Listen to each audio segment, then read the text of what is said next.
ಪುತ್ತಿಗೆ ಮಠ ಅನ್ನೋದು ಉಡುಪಿಯ ಅಷ್ಟಮಠಗಳಲ್ಲಿ ಒಂದು. ಅನೇಕ ರೀತಿಯಲ್ಲಿ ರಾಯರು ಅನುಗ್ರಹವನ್ನ ಮಾಡ್ತಾರೆ. ನಮ್ಮ ಕಷ್ಟಗಳನ್ನ ಪರಿಹಾರ ಮಾಡೋದು ಮಾತ್ರ ಶತಸಿದ್ಧ.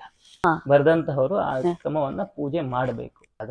ಅದು 48 ದಿನ ಅಂತ ಒಂದು ಮಂಡಲ ಅಂತ ಹೇಳ್ತಾರೆ. ಆ ಮಂಡಲಗಳ ಕಾಲ ಆ ಪೂಜೆಯನ್ನು ನಾವು ಮಾಡಬೇಕು. ಎಲ್ರಿಗೂ ನಮಸ್ಕಾರ. ಎಲ್ರು ಹೇಗಿದ್ದೀರಿ? ಎಲ್ರು ಆರಾಮಾಗಿದ್ದೀರಿ ಅನ್ಕೊಂಡಿದೀರಿ. ಇವತ್ತು ನಾವಿದೀವಿ ಶ್ರೀ ಕೃಷ್ಣ ಬೃಂದಾವನ ರಾಯರ ಮಠದಲ್ಲಿ. ಇವತ್ತು ಇಲ್ಲಿಯ ಮೂಲ ಅರ್ಚಕರಾದ ಶ್ರೀ ರಾಘವೇಂದ್ರ ದೇಸಾಯಿಗಳನ್ನ ಮಾತಾಡ್ಸ್ಲಿಕ್ಕೆ ಬಂದಿದ್ದೀನಿ. ಮನವೇಕೆ ಮಿಡುಕುತ್ತಿದೆ, ರಾಯರು ಇದ್ದಾರೆ, ಗುರು ರಾಯರು ಇದ್ದಾರೆ, ಕರೆದಾಗ ಬಂದು ಪೊರೆವ ಗುರುದೇವನು ಇದ್ದಾನೆ. ಸೊ ರಾಯರಿದ್ದಾರೆ ಅನ್ನೋ ಮಂತ್ರವನ್ನ ಅನುಕಾಲವೂ ತ್ರಿಕಾಲವೂ ಪಠಿಸುವಂತಹ ಅರ್ಚಕರು, ಶ್ರದ್ಧಾಭಕ್ತಿಯಿಂದ ಎಲ್ರಿಗೂ ಕೂಡ ಒಳ್ಳೇದಾಗ್ಲಿ ಅಂತ ಆಶೀರ್ವದಿಸುವಂತಹ ಮಹನೀಯರು, ಸಜ್ಜನ ವಿಧೇಯರು ಅಂತ ಹೇಳಬಹುದು. ಶ್ರೀ ರಘುದೇಸಾಯಿಗಳ ಹೆಸರಲ್ಲೇ ಇದೆ, ಅವರ ಹೆಸರಲ್ಲೇನೆ ರಾಯರಿದ್ದಾರೆ. ಸೊ ರಘುದೇಸಾಯಿಗಳನ್ನ ನಾವಿವತ್ತು ಸಂದರ್ಶನ ಮಾಡ್ಲಿಕ್ಕೆ ಬಂದಿದ್ದೀವಿ.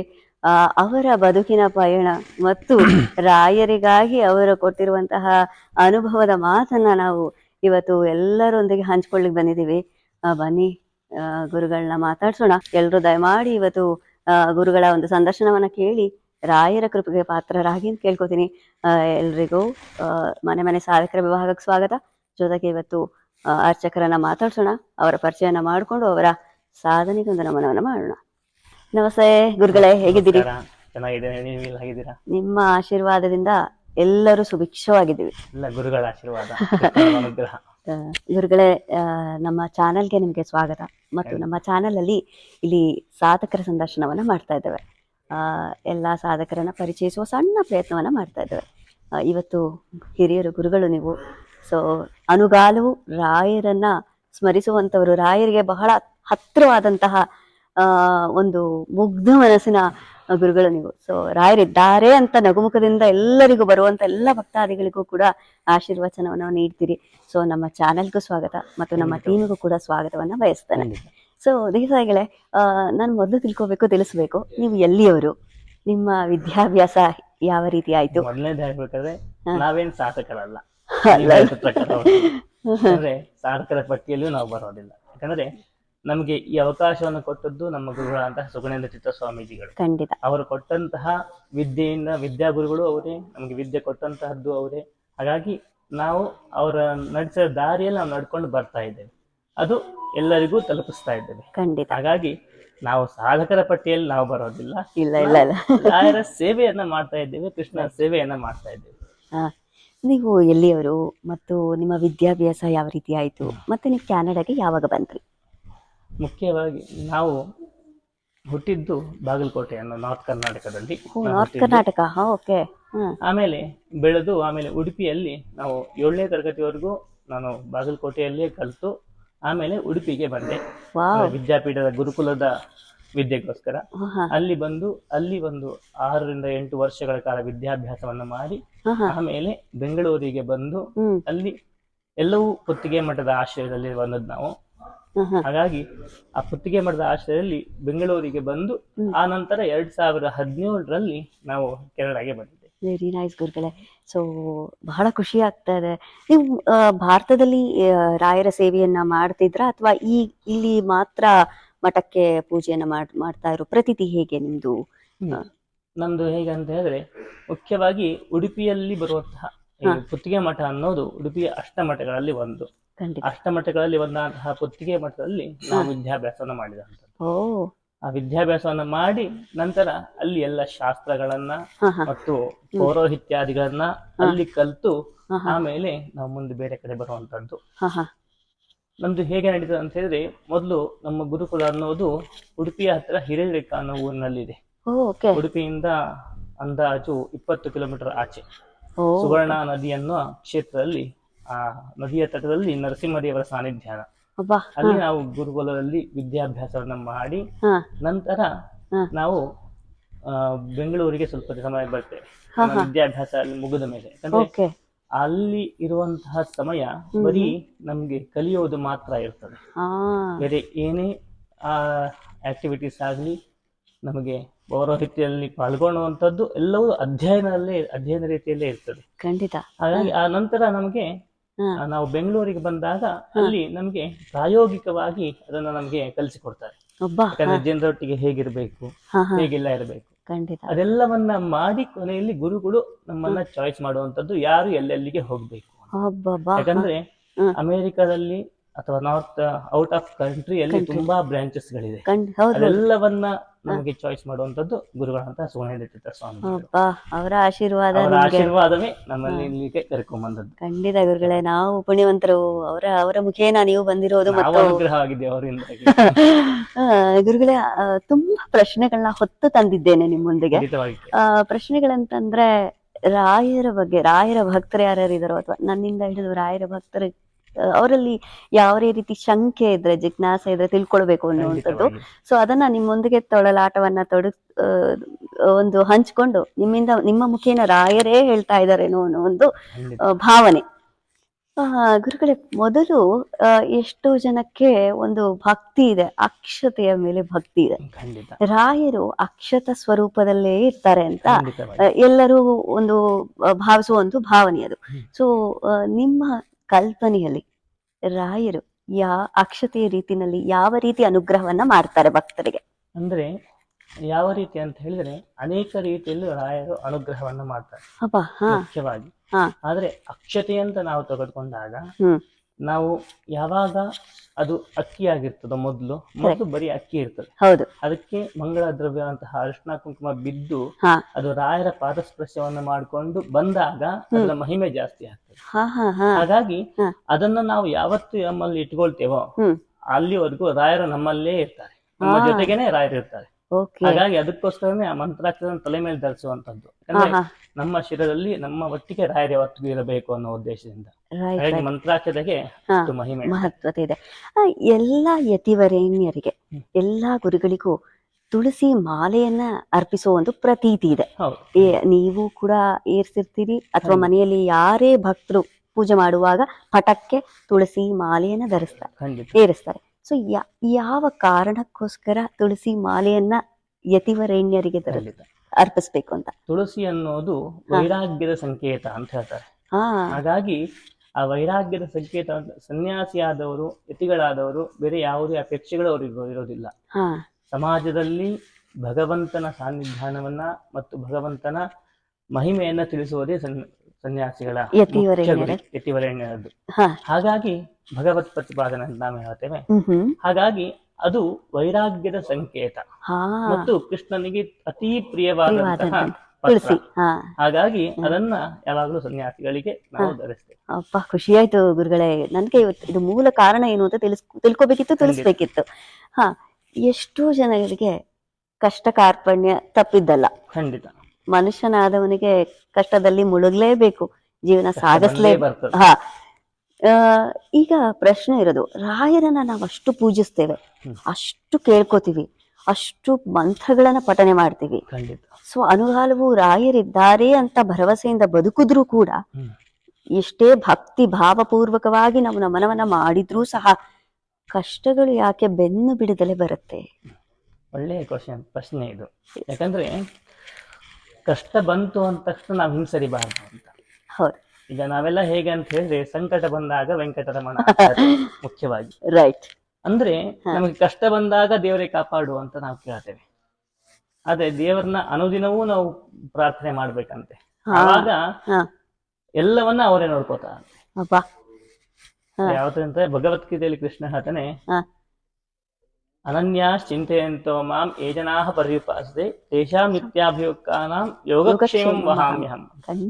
ಅಂದ್ರೆ ನಮ್ಮ ಕೃಷ್ಣನ ಉಪಾಸನೆಯನ್ನ ಯಾರು ನಿತ್ಯಲ್ಲಿಯೂ ಮಾಡ್ತಾರೋ, ಭಗವಂತನ ಚಿಂತನೆಯನ್ನ ಯಾರು ನಿತ್ಯಲ್ಲೂ ಮಾಡ್ತಾರೋ, ಅವರ ಯೋಗಕ್ಷೇಮಾದಿಗಳನ್ನ ದೇವರೇ ನೋಡ್ಕೊಳ್ತಾರೆ. ನಾವು ಕೇಳ್ಕೊಳ್ಳುವಂತ ಅವಶ್ಯಕತೆ ಇಲ್ಲ, ಪ್ರಮೇಯ ಇಲ್ಲ. ಆದ್ರೆ ನಾವು ಯಾಕೆ ಕೇಳ್ಕೊಳ್ಬೇಕು ಅಂತ ಹೇಳಿದ್ರೆ, ನಮ್ಮ ಮತಿ ಅಂದ್ರೆ ಬುದ್ಧಿ ಏನಿದೆಯಲ್ಲ, ಸದಾಕಾಲ ಭಗವಂತನ ನಿಲ್ಸೋಕೆ ಕಷ್ಟ. ಚಂಚಲಂ ಹಿ ಮನಃ ಕೃಷ್ಣ ಅಂತ, ತುಂಬಾ ಚಂಚಲವಾದಂತಹ ಮನಸ್ಸು ನಮ್ದು. ಹಾಗಾಗಿ ಆ ದೇವರನ್ನ ನಾವು ಪ್ರಾರ್ಥನೆ ಮಾಡ್ಬೇಕಾದ್ರೆ ಮುಖ್ಯವಾಗಿ ಗುರುಗಳ ಮುಖಾಂತರವಾಗಿ ನಾವು ಹೋಗ್ಲಿಕ್ಕೆ ಸಾಧ್ಯ. ಒಂದು ವೇ ಅನ್ನೋದು ಗುರು ಮುಖೇನವಾಗಿ ಮಾತ್ರ ಸಾಧ್ಯ. ಡೈರೆಕ್ಟ್ ಆಗಿ ಕೃಷ್ಣನಿಗೆ ನಾವು ಅಪ್ಲಿಕೇಶನ್ ಹಾಕ್ತಿವಿ, ಹಾ ಅವನ ಹತ್ರ ಮಾತಾಡ್ತೀವಿ ಅಂತ ಹೇಳಿದ್ರೆ ಸಾಧ್ಯ ಇಲ್ಲ. ಹ್ಮ್ ಗುರುಗಳ ಅನುಗ್ರಹ, ಗುರುಗಳ ಪ್ರೇರಣೆ ಇಲ್ಲದೆ, ಸನ್ನಿಧಾನ ಮತ್ತು ಅನುಗ್ರಹ ಇಲ್ಲದೆ ನಮ್ಗೆ ಯಾವ ಕೆಲಸಗಳು ನಡೆಯೋದಿಲ್ಲ. ನೀವ್ ಇಷ್ಟು ಹೇಳಿದ್ಮೇಲೆ ಇನ್ನೊಂದು ಪ್ರಶ್ನೆ ಉದ್ಭವ ಆಗ್ತಾ ಇದೆ ಮನಸ್ಸಿನಲ್ಲಿ. ಈ ಯಾವುದೇ ಒಂದು ಸ್ತೋತ್ರವನ್ನ ಕಲೀಲಿ, ಯಾವುದೇ ಒಂದು ವಿದ್ಯೆಯನ್ನ ನಾವು ಪಠನ ಮಾಡ್ಲಿ ಅಥವಾ ಅದು ಶುರು ಮಾಡುವುದಕ್ಕೆ ಪ್ರಾರಂಭ ಮಾಡ್ಲಿಕ್ಕೆ ಮುಂಚೆ ಗುರುಮುಖೇನ ದೀಕ್ಷೆ ಆಗ್ಬೇಕು, ಗುರುಗಳ ಹೌದು. ಅನುಗ್ರಹ ಆಗ್ಬೇಕು. ಯಾಕೆ ಗುರುಗಳ ಇದು? ಯಾವ್ದು? ಯಾಕೆ ಗುರುಗಳ ಮುಖೇನ ನಾವು ಹೋಗ್ಬೇಕು ಅಂತ? ಹೌದು, ಯಾಕೆ ಅಂತ ಹೇಳಿದ್ರೆ ನಮಗೆ ಇವರು ಇಂತಹ ಕಾರ್ಯವನ್ನ ಮಾಡಿ ಅಂತ, ಹಾ ಉದಾಹರಣೆಗೆ ದೇವರು ಈ ತರ ಇದ್ದಾನೆ ಅಂತ ತಿಳಿಸಿಕೊಟ್ಟವರು ಯಾರು? ಗುರುಗಳೇ. ಗುರುಗಳೇ. ಹಾಗಾಗಿ ಮೊದಲು ನಾವು ಗುರುಗಳನ್ನೇ ಪ್ರಾರ್ಥನೆ ಮಾಡಿಕೊಂಡು ಆಮೇಲೆ ನಮ್ಮ ಮುಂದಿನ ಕಾರ್ಯವನ್ನ ಮಾಡ್ಬೇಕು. ಯಾಕಂದ್ರೆ ನಮಗೆ ಆ ಗುರುಗಳು ಹೇಳಿಕೊಳ್ಳದೆ ಇದ್ರೆ ನಮಗೆ ನಿಜವಾಗ್ಲೂ ಏನೂ ಗೊತ್ತಾಗೋದೇ ಇಲ್ಲ. ಹಾಗಾಗಿ ನಮಗೆ ಅದು ಮುಖ್ಯವಾಗಿ ಗೊತ್ತಿರಬೇಕು. ಅರಿವೇ ಗುರುವು ಅಂತ ಹೇಳ್ತೀರಿ. ಸೊ ನಾವು ಯಾವುದೇ ದೈವಕ್ಕೆ ಮೊರೆ ಹೋಗ್ತೀವಿ, ಎಲ್ಲಾ ದೈವಗಳ ಮೊರೆ ಹೋದ್ರೂ ಕೂಡ ಬೇಗ ಕರುಣಾಮಯಿ ಗುರುದೇವ ಅಂತ ಹೇಳ್ತೀವಿ. ಸೊ ಕರುಣೆಯ ಕಡಲು ಅಥವಾ ನವನೀತ ಬೆಣ್ಣೆ ಹಾಗೆ ಕರಗಿಸೋಂತಹ ಹೃದಯ ಉಳ್ಳವರು ರಾಯರು ಅಥವಾ ಯಾವುದೇ ಯತಿವರೇಣ್ಯರು ಗುರುಗಳು. ಸೊ ಭಕ್ತರಿಗೆಲ್ಲರಿಗೂ ಒಂದು ಭರವಸೆ ಇರತ್ತೆ, ನಾನು ಏನೇ ಅರ್ಜಿ ಹಾಕಿದ್ರು ರಾಯರು ಮೊರೆ ಹೋದ ತಕ್ಷಣ ಅವರು ಅನುಗ್ರಹ ಮಾಡ್ತಾರೆ ಅಂತ. ಅನುಗ್ರಹ ಮಾಡ್ಲಿಲ್ಲ ಅಂದಾಗ ಅವರಿಗೆ ಒಂದು ನಿರಾಶೆ ಆಗತ್ತೆ. ಸೊ ಆ ನಿರಾಶೆಯಾದ ಸಂದರ್ಭದಲ್ಲಿ ಯಾವ ರೀತಿ ಮನಸ್ಸನ್ನ ಪ್ರಬಲವಾಗಿಡ್ಸ್ಕೋಬೇಕು ಅಂತ ನೀವು ಹೇಳ್ತೀರಿ? ಅಲ್ಲಿ ಮುಖ್ಯವಾಗಿ ಏನಂತ ಹೇಳಿದ್ರೆ, ನಾವು ಭಕ್ತಿ ಅನ್ನೋದು ಎರಡು ರೀತಿಯಲ್ಲಿ ಮಾಡ್ತೇವೆ. ಒಂದು ಬರೀ ಧ್ಯಾನವನ್ನು ಮಾಡುವಂಥದ್ದು. ಅಲ್ಲಿ ಹೇಳೋದೇನಂದ್ರೆ ನಾವು ಮನಸ್ಪೂರ್ವಕವಾಗಿ ದೇವರಿಗೆ ಶರಣಾಗತಿಯನ್ನು ಹೊಂದಬೇಕು ಅಂತ. ಆವಾಗ ಖಂಡಿತವಾಗಿ ನಮಗೆ ಅನುಗ್ರಹ ಮಾಡಿಯೇ ಮಾಡ್ತಾರೆ. ಯಾಕಂದ್ರೆ ದೇವರ ಅನುಗ್ರಹ ಖಂಡಿತವಾಗಿ ಆಗ್ತದೆ. ಆದ್ರೆ ನಾವು ಯಾವ ರೀತಿ ಚಿಂತನೆಯನ್ನು ಮಾಡ್ತೇವೋ, ಎಂ ಚಿಂತೆಯತೆ ಕಾಮಂ ಅಂತ ಹೇಳುವ ಹಾಗೆ, ಯಾವ ರೀತಿಯಲ್ಲಿ ನಾವು ದೇವರನ್ನ ಉಪಾಸನೆಯನ್ನ ಮಾಡ್ತೇವೋ ಆ ರೀತಿಯಾಗಿ ದೇವರ ಅನುಗ್ರಹವನ್ನ ಮಾಡ್ತಾರೆ. ನಾವು ಮನಸ್ಸಲ್ಲಿ ತುಂಬಾ ಜಂಜಾಟಗಳನ್ನ ಇಟ್ಕೊಂಡು ಅದನ್ನ ಇಟ್ಕೊಂಡು ಹಾಗೆ ನಾವು ದೇವರು ಕಾಪಾಡು ಅಂತ ಹೇಳಿದ್ರೆ ದೇವರು ಮಾಡ್ತೇನೆ ಅಂತ ಹೇಳಿದ್ರೆ, ಪೂರ್ತಿಯಾಗಿ ಭಕ್ತಿ ಶ್ರದ್ಧಾ ಪುರಸ್ಸರವಾಗಿ ದೇವರನ್ನ ಪ್ರಾರ್ಥನೆ ಮಾಡ್ಕೊಂಡ್ರೆ ಖಂಡಿತವಾಗಿ ಆ ದೇವರ ಅನುಗ್ರಹ ರಾಯರೇ ಹೇಳಿಸ್ದಾಗಾಯ್ತು. ಸೊ ಎಷ್ಟೋ ಜನ ಪೂಜೆಗಳನ್ನ ರಾಯರ ವ್ರತವನ್ನ ಮಾಡ್ತಿರ್ತಾರೆ. ಸೊ ದೀಪವನ್ನ ಹಚ್ಚುವಂಥದ್ದು ಇರುತ್ತೆ, ಪ್ರತೀತಿ ಇಟ್ಕೊಂಡಿರ್ತಾರೆ. ಗುರುವಾರ ರಾಯರ ವ್ರತವನ್ನ ಅನೇಕ ವ್ರತಗಳನ್ನ ಮಾಡ್ತಾ ಇರೋರು ಇರ್ತಾರೆ, ಸದ್ಭಕ್ತರಿದ್ದಾರೆ. ಸೊ ಎಷ್ಟೋ ಜನರು ಹೇಳೋ ಪ್ರಕಾರ ನನ್ನ ಸ್ವಪ್ನದಲ್ಲಿ ರಾಯರು ಬಂದು ಇವತ್ತು ಅನುಗ್ರಹ ಮಾಡಿಬಿಟ್ರು ಅಂತ ಒಬ್ರು ಹೇಳಿದ್ರೆ, ಅಯ್ಯೋ ಇನ್ನೊಬ್ರು ನಾನೂ ಕೂಡ ಅದೇ ರೀತಿಯಲ್ಲಿ ಭಕ್ತಿ ಭಾವದಿಂದ ರಾಯರನ್ನ ಕರೀತಾ ಇದ್ದೀನಿ, ನನ್ನಲ್ಲಿ ಯಾಕೆ ಸ್ವಪ್ನದಲ್ಲಿ ಬರ್ತಾ ಇಲ್ಲ ಗುರುಗಳು ಅನ್ನೋ ಈ ಒಂದು ಪ್ರಶ್ನೆ ಎಲ್ಲರಲ್ಲೂ ಮೂಡತ್ತೆ. ನಿಮ್ಮ ಮುಖೇನ ಉತ್ತರವನ್ನ ಕೊಟ್ರೆ ಖುಷಿ ಆಗತ್ತೆ. ಅದಕ್ಕೆ ಹೇಗಂತ ಹೇಳಿದ್ರೆ, ದೇವರು ಅನುಗ್ರಹ ಮಾಡುವಂತದ್ದು ಅನೇಕ ರೀತಿಯಲ್ಲಿ. ಒಬ್ಬರಿಗೆ ಸ್ವಪ್ನದಲ್ಲಿ ಬಂದೇ ಮಾಡ್ಬೇಕಂತಿಲ್ಲ, ಸ್ವಪ್ನದಲ್ಲಿ ಬರದೇನೂ ಅವರಿಗೆ ಅನುಗ್ರಹ ಮಾಡುವಂತಹ ಪರಿಸ್ಥಿತಿ ಇರ್ತದೆ. ಸ್ವಪ್ನದಲ್ಲಿ ಬರ್ಲೇಬೇಕು ಅಂತ ಏನಿಲ್ವಲ್ಲ, ನಮ್ಮ ಕಷ್ಟಗಳು ನಿವಾರಣೆ ಆದ್ರೆ ಸಾಕು, ದೇವರಂತ ಅನುಗ್ರಹವನ್ನು ಮಾಡ್ತಾರೆ. ಅನೇಕ ರೀತಿಯಲ್ಲಿ ಮಾಡಬಹುದು. ನಾವು ಮಾಡುವಂತಹ ಪ್ರಸಾದ ಸ್ವೀಕಾರದಿಂದ ಅದನ್ನು ಅನುಗ್ರಹ ಮಾಡುವಂತದ್ದಾಗ್ಲಿ, ಅಥವಾ ಇನ್ನೊಬ್ಬರು ಗುರುಗಳಿಂದ ಅವರಿಗೆ ಆಶೀರ್ವಾದವನ್ನು ಮಾಡುವಂತಾಂತರವಾಗಿ ಆಗ್ಲಿ. ಹಾಗಾಗಿ ಗುರುಗಳು ಕನಸಿನಲ್ಲಿ ಬರ್ಲೇಬೇಕಂತಿಲ್ಲ. ಹಾಗಾಗಿ ನಮ್ಮ ಕಷ್ಟಗಳನ್ನ ಪರಿಹಾರ ಮಾಡೋದು ಮಾತ್ರ ಶತಸಿದ್ಧ. ಸೊ ಈಗ ಎಷ್ಟೋ ಜನಗಳಿಗೆ ರಾಯರನ್ನ ನಂಬಿದ ತಕ್ಷಣ ಪವಾಡಗಳಾಗಿರತ್ತೆ, ಖಂಡಿತವಾಗಿ ಅಲ್ವಾ? ನಿಮ್ಮ ಜೀವನದಲ್ಲೂ ಪವಾಡಗಳು ಅನೇಕ ರೀತಿಯಲ್ಲಿ ಆಗಿರತ್ತೆ, ಅಥವಾ ಬರುವಂತಹ ಭಕ್ತಾದಿಗಳು ಕೂಡ ಅವರ ಜೀವನದಲ್ಲಿ ಆಗ್ತಕ್ಕಂತಹ ಒಂದು ಪವಾಡವನ್ನ ನಿಮ್ಮಲ್ಲಿಗೆ ವ್ಯಕ್ತಪಡಿಸ್ಕೊಂಡಿರ್ತಾರೆ. ಅದು ಯಾವ್ದಾದ್ರು ಒಂದು ನಮ್ಗೆ ವೀಕ್ಷಕರಿಗೆ ಹಂಚ್ಕೊ. ಖಂಡಿತವಾಗಿ ಅಲ್ಲಿ ಇಲ್ಲಿ ಯಾಕೆ, ಇಲ್ಲಿ ಕೆನಡಾದಲ್ಲೇ ನಂಗೆ ಆಗಿದೆ. ಮುಖ್ಯವಾಗಿ ಒಂದೇ ಒಬ್ಬರು ಅವರು ಕಿಡ್ನಿ ಸಮಸ್ಯೆಯಿಂದ ಕೋಮಾದವರೆಗೂ ಹೋಗಿದ್ರು. ಆವಾಗ ಅವ್ರಿಗೆ ಹೇಳಿದ್ದು ರಾಘವೇಂದ್ರ ಸ್ತೋತ್ರವನ್ನ ಹೇಳಿಕೊಂಡು ಆ ನೀರನ್ನ ದಿನವೂ ಕುಡೀರಿ ಅಂತ. ಅದನ್ನ ಅವರು 48 ದಿನ ಕಾಲ ಮಾಡಿದ್ರು. ಈಗ ಅವರು ಆರಾಮಾಗಿ ಇದ್ದಾರೆ. ಅಂದ್ರೆ ನಂಬಿದವರಿಗೆ ಯಾವುದೇ ಕಷ್ಟಗಳನ್ನ ದೇವರು ಕೊಡೋದಿಲ್ಲ. ಮತ್ತು ಮುಖ್ಯವಾಗಿ ಆ ರಾಯರ ಸ್ತೋತ್ರವನ್ನ ನಾವು ಪಾರಾಯಣ ಮಾಡಿಕೊಂಡು ನೀರಿನಲ್ಲಿ ಇಟ್ಕೊಂಡು ಅದನ್ನ ನಿತ್ಯಲ್ಲಿಯೂ ತಗೊಳೋದ್ರಿಂದ ತಸ್ಯ ಕುಕ್ಷಿಗತಾ ದೋಷಾಃ ಸರ್ವೇ ನಶ್ಯಂತು ತತ್ಕ್ಷಣಾತ್ ಅಂತ ರಾಘವೇಂದ್ರ ಸ್ತೋತ್ರದಲ್ಲಿ ಹೇಳುವಂತದ್ದು. ನಾವು ಆ ನೀರನ್ನು ಕುಡಿಯೋದ್ರಿಂದ ನಮ್ಮ ದೇಹದಲ್ಲಿದ್ದಂತಹ ಎಲ್ಲ ಸಮಸ್ಯೆಗಳು ತಕ್ಷಣದಲ್ಲಿ ನಿವಾರಣೆ ಆಗ್ತದೆ. ವೀಕ್ಷಕರೇ ಅದಕ್ಕೆ ನೋಡಿ, ಆ ರಾಘವೇಂದ್ರ ಯಾರಿಗಾದ್ರೂ ಸ್ವಾಮಿಗಳ ಮಹಿಮೆ ಯಾವ ಆಗ್ತಿದೆ. ಯಾವ ತರದ ಬಾಧೆಯಿಂದ ಬಳಲ್ತಾ ಇದ್ರು ಕೂಡ ಗುರುಗಳ ಮುಖೇನ ಇವತ್ತು ರಾಯರೇ ತಲುಪಿಸ್ತಾ ಇದ್ದಾರೆ ನಿಮ್ಗೆ. ಒಂದು ನೀರಿನಲ್ಲಿ ಅದನ್ನ ತೀರ್ಥವಾಗಿ ಬದಲಾಯಿಸುವಂತ ಶಕ್ತಿ, ಬದಲಾಯಿಸುವಂತ ಚೈತನ್ಯತೆ ಗುರು ರಾಯರಲ್ಲ ಮೂಲಕ ಇರತ್ತೆ. ಸೊ ಗುರುಗಳ ಈ ಒಂದು ನಿರ್ದರ್ಶನ ಏನ್ ಹೇಳ್ತಿದೆ, ಈ ಒಂದು ಒಂದು ಸಂದೇಶ ಏನ್ ಹೇಳ್ತಿದೆ ಅಂತಂದ್ರೆ, ನೀವು ತೀರ್ಥವಾಗಿ ನೀವು ಸೇವಿಸಿದಾಗ ಯಾವುದೇ ಭವರೋಗಗಳನ್ನ ನಿವಾರಣೆ ಮಾಡುವಂತಹ ಖಂಡಿತವಾಗಿ ಗುರುಗಳಿದ್ದಾರೆ ಅಂತ. ಎಲ್ಲ ಸಮಸ್ಯೆಗಳನ್ನ ಅವರು ಪರಿಹಾರ ಮಾಡ್ತಾರೆ. ಅಬ್ಬಾ ಖುಷಿ ಆಯ್ತು ಗುರುಗಳೇ. ನೀವು ಎಷ್ಟೋ ರೀತಿ ಭಕ್ತಾದಿಗಳ ಸಮಸ್ಯೆಗಳನ್ನ ಕೇಳ್ಕೊಂಡು ಬಂದಾಗ ಅನೇಕ ರೀತಿಯಲ್ಲಿ ನಮಗೆ ಪರಿಹಾರಗಳು ಕೊಡಬಹುದು ನಾವು. ಯಾಕಂದ್ರೆ ನಮಗೆ ರಾಯರ ಅವರಿಗೆ ಯಾವ ರೀತಿ ಶಕ್ತಿ ಇದೆಯೋ ಆ ಪ್ರಕಾರವಾಗಿ ನಾವು ಮಾಡ್ಬೇಕು. ಯಾಕಂದ್ರೆ ತುಂಬಾ ಶಕ್ತಿಹೀನರಾಗಿರ್ತಾರೆ, ಅವ್ರಿಗೆ ಹೇಳೋಕ್ಕಾಗೋದಿಲ್ಲ. ಅವ್ರಿಗೆ ಬಂದು ನೀವು ಪ್ರದಕ್ಷಿಣ ನಮಸ್ಕಾರ ಮಾಡಿ ಅಂತ ಹೇಳಿದ್ರೆ ಆಗೋದು ಕಷ್ಟ ಆಗತ್ತೆ. ಹಾಗಾಗಿ ಅವರ ಯೋಗಕ್ಷೇಮವನ್ನ, ಅವರ ಆರೋಗ್ಯ ಸ್ಥಿತಿಯನ್ನು ನೋಡಿಕೊಂಡು ನಾವು ಅವರಿಗೆ ಪರಿಹಾರವನ್ನು ಹೇಳುವಂತ. ನೀವ್ ಇಷ್ಟು ಹೇಳಿದ್ಮೇಲೆ ನನಗೆ ಇನ್ನೊಂದು ಪ್ರಶ್ನೆ ಉದ್ಭವ ಆಗ್ತಾ ಇದೆ. ಈಗ ನಾವು ಎಲ್ಲೋ ಪ್ರಯಾಣ ಮಾಡ್ತಾ ಇರ್ತೀವೋ ಅಥವಾ ನಾವು ಯಾವುದೇ ಒಂದು ಸಂದರ್ಭದಲ್ಲಿ ನೇಮದಿಂದ ಕೂತು ರಾಯರಿಗೆ ಧೂಪ, ದೀಪ, ನೈವೇದ್ಯ, ಅಕ್ಷತೆ ಯಾವುದನ್ನು ಸಮರ್ಪಿಸುವುದಕ್ಕೆ ಚೈತನ್ಯತೆ ಇರೋದಿಲ್ಲ. ಸೊ ಆದ್ರೂ ಕೂಡ ನಾವು ಭಕ್ತಿಯಿಂದ ಮನಸ್ಸಿನಲ್ಲಿ ಪ್ರಾರ್ಥನೆಯನ್ನ ಮಾಡಬಹುದು. ಸೊ ಇಂಥ ಸಂದರ್ಭದಲ್ಲಿ ರಾಯರು ಒಲಿತಾರ? ಖಂಡಿತವಾಗಿ ಒಲಿತಾರೆ. ಖಂಡಿತವಾಗಿ ಒಲಿತಾರೆ. ಯಾಕಂದ್ರೆ ಕೃಷ್ಣ ಮತ್ತು ರಾಯರು ಎಲ್ಲ ದೇವರುಗಳು ಕೇಳೋದೇನಂದ್ರೆ ಭಕ್ತಿ ಒಂದೇ.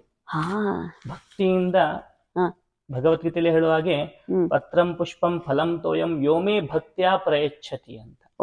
ಭಕ್ತಿಯಿಂದ ಪತ್ರ ಅಂದ್ರೆ ಎಲೆ ಆಗ್ಲಿ, ಹೂವಾಗ್ಲಿ, ಹಣ್ಣಾಗ್ಲಿ, ನೀರಾಗ್ಲಿ ಯಾರು ಭಕ್ತಿಯಿಂದ ಕೊಡ್ತಾರೋ ಅದನ್ನ ಸಂತೋಷವಾಗಿ ಸ್ವೀಕಾರ ಮಾಡ್ಕೊಳ್ತೇನೆ ಅಂತ ಕೃಷ್ಣನೇ ಹೇಳಿದಂತಹ ಮಾತು. ಹಾಗಾಗಿ ಭಕ್ತಿಯಿಂದ ನಾವು ದೇವತ್ರ ಕೇಳ್ಕೊಂಡಾಗ ಖಂಡಿತವಾಗಿ ಅವರು ನೆರವೇರಿಸ್ತಾರೆ. ಓಕೆ. ಸೊ ನಿಮ್ಮ ಕಲ್ಪನೆಯಲ್ಲಿ ರಾಯರ ಚಿತ್ರಣ ಯಾವ ರೀತಿ ಅಂತ ತಿಳ್ಕೋಬಹುದಾ? ನಿಮ್ಮ ಕಲ್ಪನೆಯಲ್ಲಿ ರಾಯರು ಯಾವ ರೀತಿ ಅಂದ್ರೆ, ರಾಯರು ಮಗುವಿಗೂ ಕೂಡ ಒಲಿತಾರೆ, ದೊಡ್ಡವರಿಗೂ ಕೂಡ ಒಲಿತಾರೆ. ನಿಮ್ಮ ಪ್ರಕಾರವಾಗಿ ಒಂದು ಡಿಫೈನ್ ಮಾಡಿ ಅನ್ನೋದಾದ್ರೆ ರಾಯರು ಅಂದ್ರೆ ನಿಮ್ಮ ಕಲ್ಪನೆಯಲ್ಲಿ ಯಾವ ರೀತಿ ಇದ್ದಾರೆ ಅಂತ? ನಮ್ಮ ಕಲ್ಪನೆಯಲ್ಲಿ ಅಂದ್ರೆ ರಾಯರು ಅಂತ ಹೇಳಿದ್ರೆ ಮುಖ್ಯವಾಗಿ ಧ್ಯಾನಾಸಕ್ತರಾಗಿರ್ತಾರೆ. ನಾವು ಕೇಳಿದಂತಹ ಎಲ್ಲ ಕೋರಿಕೆಗಳನ್ನ ಕೃಷ್ಣನಿಗೆ ತಲುಪಿಸುವಂತಹ ಕೆಲಸ ಅವರು. ಯಾಕಂದ್ರೆ ಗುರುಮುಖೇನವಾಗಿ ದೇವರಿಂದ ಅನುಗ್ರಹ ತೆಗೆದುಕೊಳ್ಳುವಂತದ್ದು. ಹಾಗಾಗಿ ದೇವರು ನಮ್ಮೆಲ್ಲ ಧ್ಯಾನಾಸಕ್ತವಾಗಿ ನಮ್ದೆಲ್ಲವನ್ನ ಕೇಳ್ತಾ ಇರ್ತಾರೆ, ಎಲ್ಲರ ಕೋರಿಕೆಯನ್ನು ಕೇಳ್ತಾರೆ, ಅದೆಲ್ಲವನ್ನ ದೇವರಿಗೆ ಸಮರ್ಪಣೆ ಮಾಡ್ತಾರೆ. ಆ ದೇವರು ನಮಗೆ ಅನುಗ್ರಹವನ್ನ ಮಾಡ್ತಾರೆ. ಎಷ್ಟೋ ಜನ ಈ ಓಂ ಶ್ರೀ ರಾಘವೇಂದ್ರಾಯ ನಮಃ ಅಂತನೋ ಅಥವಾ ಯಾವುದೇ ಒಂದು ಮೂಲ ಮಂತ್ರವನ್ನ ಬರೆಯುವ ಒಂದು ಪ್ರತೀತಿ ಇಟ್ಕೊಂಡಿರ್ತಾರೆ ಪ್ರತಿದಿನ. ಸೊ ಅವರು ಬರೆಯುವಂತವ್ರು ಆ ಕೆಲಸ ಒಂದು ಮಂಡಲದಲ್ಲೋ ಏನೋ ಒಂದು ಸಿದ್ಧಿಸಿರಬಹುದು. ಬರೆದ ನಂತರ ಆ ಪುಸ್ತಕಗಳು ಏನು ಮಾಡಬೇಕು ಗುರುಗಳೇ? ಬರೆದ ಮೇಲೆ, ಸಿದ್ಧಿ ಆದ ಮೇಲೆ ಆ ಪುಸ್ತಕವನ್ನ ವಿಸರ್ಜನೆ ಮಾಡುವಾಗ ಅಂದ್ರೆ ಅವರು ನಿತ್ಯದಲ್ಲಿ ಪೂಜೆ ಮಾಡಬೇಕು. ಬರೆದಂತಹವರು ಆ ಕ್ರಮವನ್ನ ಪೂಜೆ ಮಾಡಬೇಕು. ಆವಾಗ ಮಾತ್ರ ಅದಕ್ಕೆ ಒಂದು ಏನಂತ ಹೇಳ್ತಾರೆ, ಮಹಿಮೆ ಮತ್ತು ಒಂದು ಶಕ್ತಿ ಅದರಲ್ಲಿ ಇರ್ತದೆ. ಯಾಕಂದ್ರೆ ಅವ್ರು ಬರೆಯುವಾಗ ಅವ್ರು ಹೇಳಿಕೊಂಡು ಬರ್ದಿರ್ತಾರೆ.